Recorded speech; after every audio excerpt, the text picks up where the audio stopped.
Alors, je dois donc réagir à la proposition de ce séminaire, hein, retrouver le goût de l'aventure européenne, et notamment la proposition principale qui est de dire que si l'on veut refonder politiquement la communauté européenne, il faut le faire à partir d'une vision philosophique beaucoup plus dense, beaucoup plus forte que celle simplement de l'individualisme.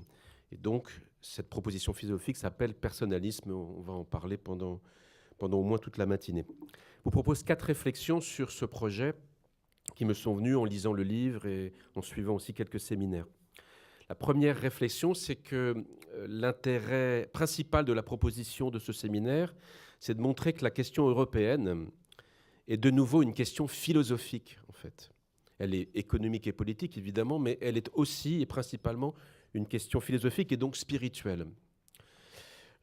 Pour essayer de le manifester, je vous propose de vous lire 2 extraits. Tout d'abord, un extrait d'un philosophe allemand, Husserl, Edmund Husserl, tout à la fin d'une conférence très célèbre qu'il a donnée à Vienne en 1935. La conférence s'appelle « La crise de l'humanité européenne et la philosophie ». La crise de l'humanité européenne et la philosophie. Je vous lis les derniers mots de sa conférence.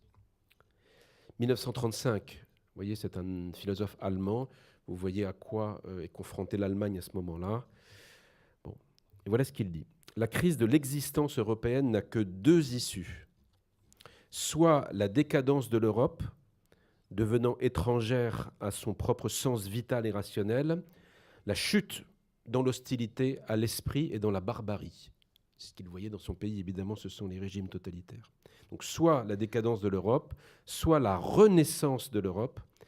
Mais alors c'est ça qui est intéressant, que je voulais que vous entendiez, soit la renaissance de l'Europe à partir de l'esprit de la philosophie. Grâce, dit-il, à un héroïsme de la raison qui surmonte définitivement le naturalisme. Et il ajoute, le plus grand danger pour l'Europe est la lassitude. Et notamment cette lassitude de la pensée. Luttons avec tout notre zèle contre ce danger des dangers, qu'est la lassitude, en bons Européens que n'effraie pas même un combat infini. Alors vous pourriez m'objecter que lorsque Husserl fait dépendre l'avenir de l'Europe d'un esprit de philosophie, vous pourriez dire c'est un prof de philosophie qui dit ça et qui travaille pour son propre corps. Alors pour vous montrer qu'il n'était pas le seul à le penser, je vais prendre un autre penseur de la même époque, qui est un économiste, le plus grand économiste du XXe siècle, John Maynard Keynes. Donc ce n'est pas un philosophe, Keynes, c'est un économiste. Et voilà ce qu'il dit à la fin d'un livre, un très grand livre, très important, qui s'appelle « Théorie générale de l'emploi, de l'intérêt et de la monnaie ». C'est un livre de 1936. Vous voyez, c'est à peu près la même époque. C'est un an après la conférence de Vienne. Alors là, c'est très fort dans la bouche d'un économiste. Écoutez bien, les idées, dit-il, justes ou fausses, des philosophes de l'économie et de la politique ont plus d'importance qu'on ne le pense généralement. À vrai dire, le monde est presque entièrement mené par elles, par ces idées. Le monde est presque entièrement mené par elles. Il ajoute, nous sommes persuadés qu'on exagère grandement la force des intérêts constitués par rapport à l'empire qu'acquièrent progressivement les idées. Et puis il s'explique, à la vérité, ces idées n'agissent pas d'une façon immédiate, mais seulement après un laps de temps. Et puis alors il ajoute une précision que je trouve assez, disons, amusante. Il faut entendre, dans le domaine de la philosophie économique et politique, rares sont les hommes de plus de 25 ou 30 ans qui restent accessibles aux théories nouvelles. C'est Keynes qui parle. Les idées que les fonctionnaires, les hommes politiques et même les agitateurs appliquent à la vie courante ont donc peu de chances d'être les plus neuves. Mais ce sont les idées, et il répète, il martèle, ce sont les idées et non les intérêts constitués qui, tôt ou tard, sont dangereuses pour le bien comme pour le mal. Donc vous voyez, ces réflexions de Husserl, de Keynes, s'appliquent à mon avis très bien à l'Europe d'aujourd'hui.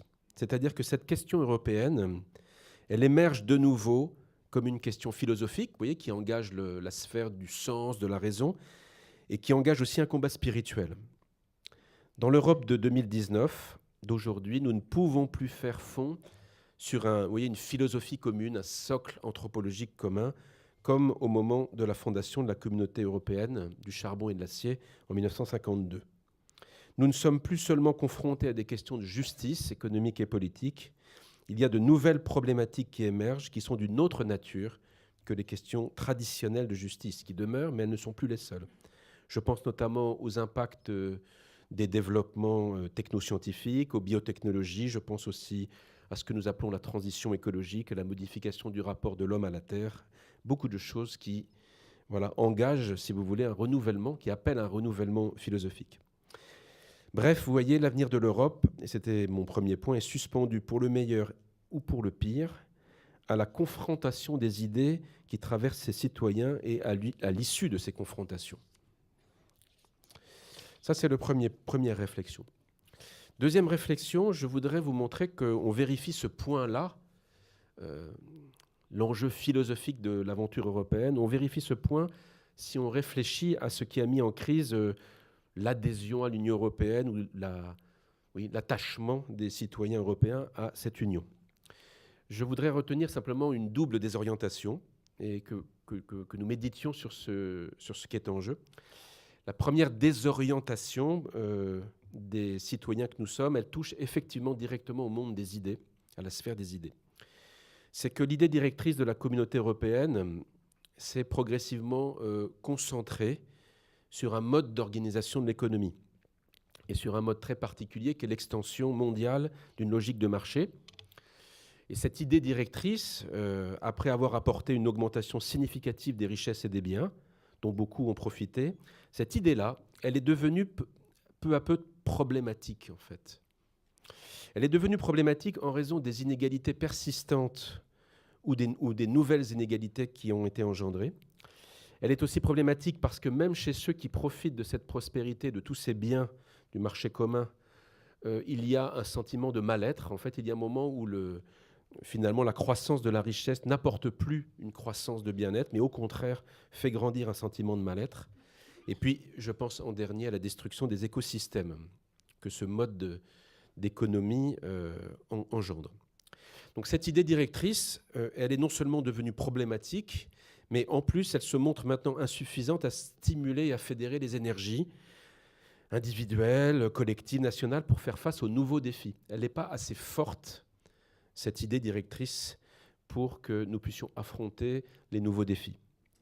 Donc vous voyez, cette idée qui a d'abord été conçue par des économistes dans les années 30 ou 40, bien avant d'être mise en œuvre par des États politiques, à partir des années 70-80, cette idée-là est arrivée aujourd'hui à épuisement.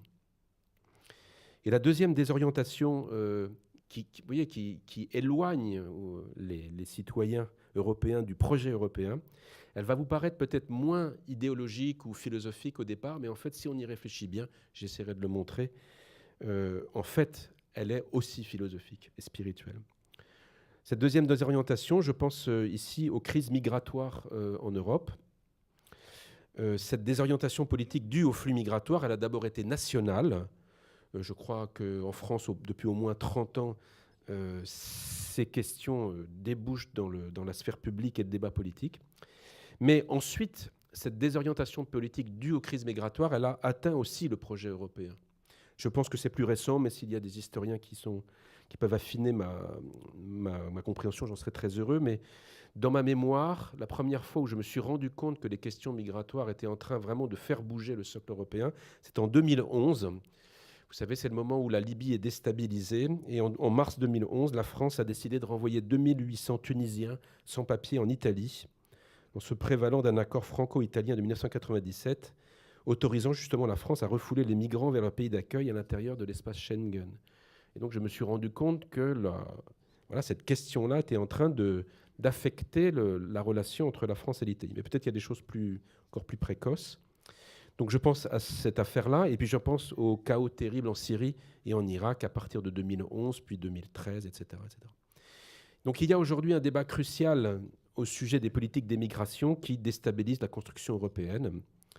Et ce débat oppose non seulement les nations européennes entre elles, notamment Europe centrale, Europe occidentale, mais elle oppose évidemment les citoyens à l'intérieur de chaque nation.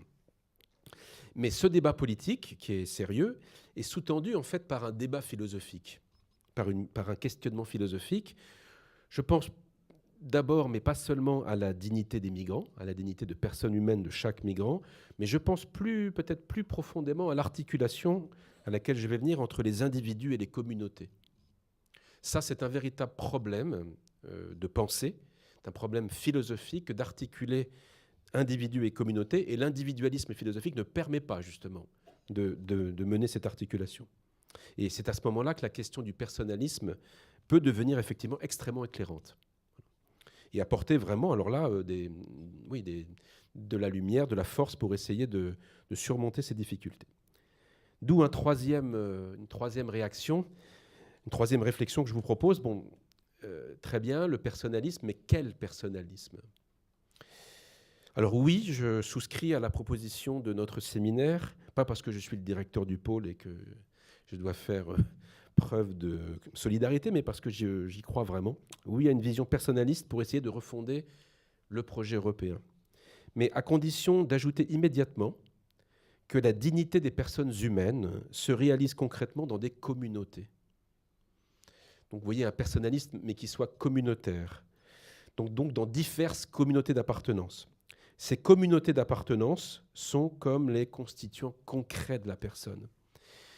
Je pense à la famille, je pense bien sûr à l'entreprise, je pense à la patrie, la nation, vous l'appellerez comme vous voulez, à la communauté des nations. Tout ça, ce sont des collectifs où l'homme se réalise comme personne. Ces collectifs sont très nombreux, mais les plus essentiels pour le devenir des personnes, ceux auxquels il est, je crois, très difficile d'échapper, je vous les ai nommés, les familles, les nations, les communautés de nations. Ces sociétés essentielles dans lesquelles la personne se réalise, ce ne sont ni des choses, ni des individus. Elles sont elles-mêmes, vous voyez, imprégnées de personnalité, de subjectivité, d'humanité. En termes plus philosophiques, ce qu'il s'agisse de penser, c'est l'existence d'une analogie entre l'individu humain et là où les communautés d'appartenance dans lesquelles il vit. Ou si on veut le dire encore autrement, entre les personnes individuelles et les personnalités morales que sont ces collectifs. Et c'est une impasse d'opposer ou de séparer ou alors de confondre individu et communauté. L'un et l'autre, individu et communauté, se fortifient mutuellement ou alors s'abaissent, s'affaiblissent ensemble. Mais donc c'est cette analogie qu'il s'agit de penser entre individu et communauté. Si je reviens au problème de la politique d'immigration, ce que permet d'apercevoir le personnalisme tel que je l'ai résumé trop rapidement, c'est qu'en réalité, nous avons affaire à un conflit de droits. Vous voyez, un conflit entre le droit d'une personne individuelle d'émigrer dans le pays de son choix pour trouver des conditions de vie plus convenables pour soi, pour sa famille, voilà, qui est un droit de l'homme en tant que tel, et le droit et le devoir d'une communauté politique, d'une personnalité morale politique, en l'occurrence un État, de pourvoir au bien commun de la nation qu'il représente. Alors vous voyez, c'est ce conflit de droits qu'il faut penser, et le personnalisme tel que je l'ai décrit permet vraiment de le penser. Une posture universaliste aura tendance à négliger, voire même à totalement oublier le droit d'un État au profit du droit d'une personne qui émigre. Vous voyez, à confondre l'État avec une personne individuelle en faisant comme si les principes éthiques fondamentaux s'appliquaient de la même manière aux individus comme aux États, ce qui n'est pas le cas. Et cette posture que j'appelle universaliste, elle en appellera évidemment tout de suite aux grands principes de justice, de solidarité, pas moi qui vais critiquer cela. Elle revendiquera l'esprit des traités plutôt que leurs lettres, mais avec le risque de promouvoir des injustices vis-à-vis d'un peuple qui voit arriver des migrants sur son territoire. En sens contraire, une posture nationaliste, parce qu'il faut dire populisme, moi populiste, je n'ai jamais compris ce terme-là, mais nationaliste, pour moi plus clair, privilégiera spontanément la responsabilité de l'État au détriment d'une attention aux personnes singulières qui arrivent. Elle tendra à séparer rigoureusement l'individu et la communauté. Cette posture va arguer pour elle le sens de la responsabilité politique, du concret. Elle exigera la fidélité à la lettre des traités, mais avec le risque que cette fidélité serve de retranchement à un égoïsme d'État ou un égoïsme de la nation qu'il est en train d'administrer. Et donc, vous voyez, je ne peux pas aller beaucoup plus loin parce que j'ai peu de temps, et je voudrais dire mon quatrième point, mais la question philosophique qui sous-tend ces débats de politique migratoire est la suivante. Quels sont les principes qui permettent de fonder une solution à ces conflits de droits. Quels sont, vous voyez, les principes qui permettent de fonder une solution qui rende justice à chacun, à la fois aux personnes individuelles, avec des droits inaliénables, mais aussi rendre justice aux nations et à leurs droits et à leurs devoirs. Quatrième et dernière réflexion, qui est une conclusion, qui est une autre manière que je voudrais utiliser de montrer la fécondité de la proposition de ce séminaire, qui est d'aborder le projet européen par une vision personnaliste. Je voudrais simplement repérer à mes yeux ce que sont les 3 grands défis auxquels les Européens sont confrontés dans leur avenir, notamment les plus jeunes, et pourquoi effectivement la communauté des pays européens, l'Europe est probablement la mieux à même de relever ces défis. Les 3 grands défis que je voulais simplement nommer, vous les connaissez. C'est d'abord le premier défi que j'ai évoqué, qui est il faut que nous parvenions à nous extraire de ce mode d'organisation de l'économie, de ce qu'on appelle mondialisation néolibérale, et changer nos modes de vie. Voilà. Et il faut le faire, sortir de ce mode d'organisation économique, à un moment où les 2 inventeurs de ce mode, les États-Unis et le Royaume-Uni, ont quitté le navire. Ça devrait nous laisser peut-être un peu plus de liberté, de penser qu'il y a d'autres manières d'organiser l'économie. Le deuxième défi, c'est d'arriver à s'adapter le plus dignement possible aux transformations du système Terre et à la réduction de son habitabilité pour l'être humain. Il faut quand même mesurer le caractère vertigineux de ces mutations climatiques et autres bouleversements terrestres. Jamais l'humanité n'a eu à affronter un défi d'une pareille ampleur. Puisque nous sommes maintenant devant des questions du style « où trouver un sol habitable, avec qui cohabiter ?» Bon, voilà, c'est quand même des questions assez fortes. Et le troisième défi, c'est d'organiser là aussi le plus dignement possible, le plus humainement possible, l'accueil des migrants, de tous ceux qui, eux, ont déjà dû quitter un sol devenu inhabitable. Et vous savez que c'est le lot de nombreux pays du monde. Voilà. Et d'ailleurs, ces pays où les sols devenus inhabitables sont aussi des pays qui doivent réguler leur propre flux migratoire interne. Eh bien, face à ces 3 défis, l'Europe me semble, la vieille Europe, comme on l'a appelée parfois, me semble être la zone du monde la mieux adaptée pour concevoir des solutions à ce défi. Et en même temps, c'est la zone du monde la plus tenue moralement de le faire, vraiment, parce qu'elle en porte la plus grande responsabilité. Autrement dit, vous voyez, par exemple, ce nouvel état de la Terre, cet anthropocène, offre, à mon avis, une nouvelle chance à l'Europe de se construire, même si elle ne la mérite en rien, cette chance. Mais si elle le fait, ce serait le meilleur service que l'Europe pourrait rendre aussi aux autres peuples du monde, une nouvelle chance de revenir sur le sens de son histoire et de ce qu'elle a déjà apporté. Quels sont les atouts, quels sont les dons, peut-être encore un meilleur mot, les dons que l'Europe possède pour affronter ce triple défi? Je crois que, et ça rejoint vraiment ce qu'essaie de faire ce séminaire, les atouts que nous avons, les dons que nous avons tiennent en fait à l'histoire passée de l'Europe et aux leçons que nous avons pu tirer à la fois de ses succès comme de ses errements et de ses péchés, même si je voulais aller jusqu'au bout de ma pensée. Vous voyez, c'est là où le personnalisme est très intéressant parce que si vraiment les collectivités humaines, comme les pays, sont comme des personnes, ou presque comme des personnes, ont une personnalité morale, alors elles ont une histoire, et comme les personnes individuelles, elles peuvent relire leur histoire, et sont capables, en fait, de discerner les mauvaises, les voies dramatiques, en fait. Donc, vous voyez, l'expérience formidable de la destinée historique de l'Europe devrait nous permettre de rentrer de nouveau dans l'histoire, non pas pour dominer le monde, comme nous l'avons fait dans les siècles précédents, mais pour le servir. Donc les trois atouts, je les donne maintenant pour terminer. J'achèverai par là, qui me semblent vraiment être des dons de notre histoire, voyez, et de notre personnalité collective. Le premier point, c'est que nous formons un ensemble de nations qui, après avoir colonisé, je crois, tous les peuples de la Terre, qui, après s'être fait la guerre mutuellement au XXe siècle, et bien avant d'ailleurs, des nations qui ont renoncé au projet d'empire pour former une communauté de prospérité et de justice, d'égalité et de réciprocité entre les peuples. Mais quand même, c'est une trajectoire qui est peu banale au regard de l'histoire. Indiquez-moi une autre zone du monde où les peuples ont mis cela en place. Ce modèle-là, même fragilisés, me paraissent bien mieux adaptés finalement que ceux de M. Trump, Poutine, Erdogan, Xi Jinping, quelles que soient les limites et les imperfections de l'Union européenne. Le deuxième atout, le deuxième don que nous avons, et que le personnalisme permet vraiment de voir, nous, Européens, avons aussi un certain recul quant à la forme de civilisation que nous avons mise en œuvre et que nous appelons modernité. C'est-à-dire que nous avons une certaine expérience à la fois des acquis de la modernité, des acquis auxquels il faut tenir, pour lesquels il faut combattre, mais aussi de ces dommages intrinsèques, de ces excès.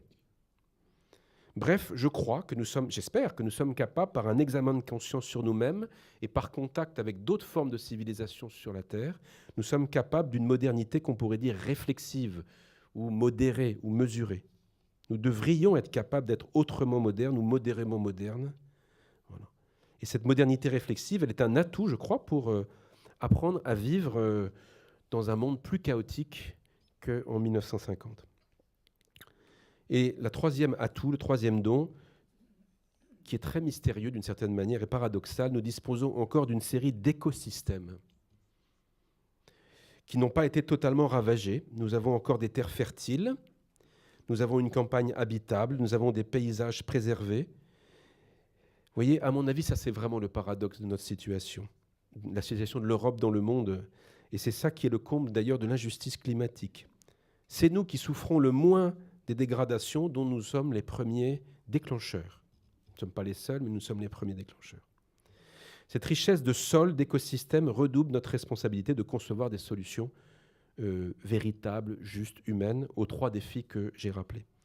Et puis nous avons également des villes que le monde entier... Il faut s'arrêter là parce que... Je fais juste une conclusion.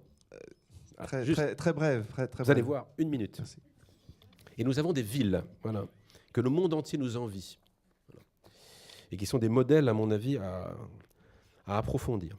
Bref, vous voyez, nous disposons d'une base matérielle suffisamment stable pour tenter d'organiser des sociétés justes et équitables. C'est une lourde responsabilité. Je termine par une exigence. Vous voyez, l'Europe me semble donc être la zone du monde la plus capable d'affronter ces défis dont il a été question, mais à une condition, que nous soyons capables de vaincre notre lassitude, que nous soyons capables de viser un surcroît de solidarité entre les êtres qui habitent le sol européen. Et c'est pour moi l'alternative devant laquelle les Européens se trouvent aujourd'hui, ou bien viser ce surcroît d'entraide, de solidarité, de communion entre les nations européennes, ou bien alors voir les espaces de prospérité et de justice qu'elles sont parvenues péniblement à édifier depuis 70 ans se décomposer à plus ou moins longue échéance.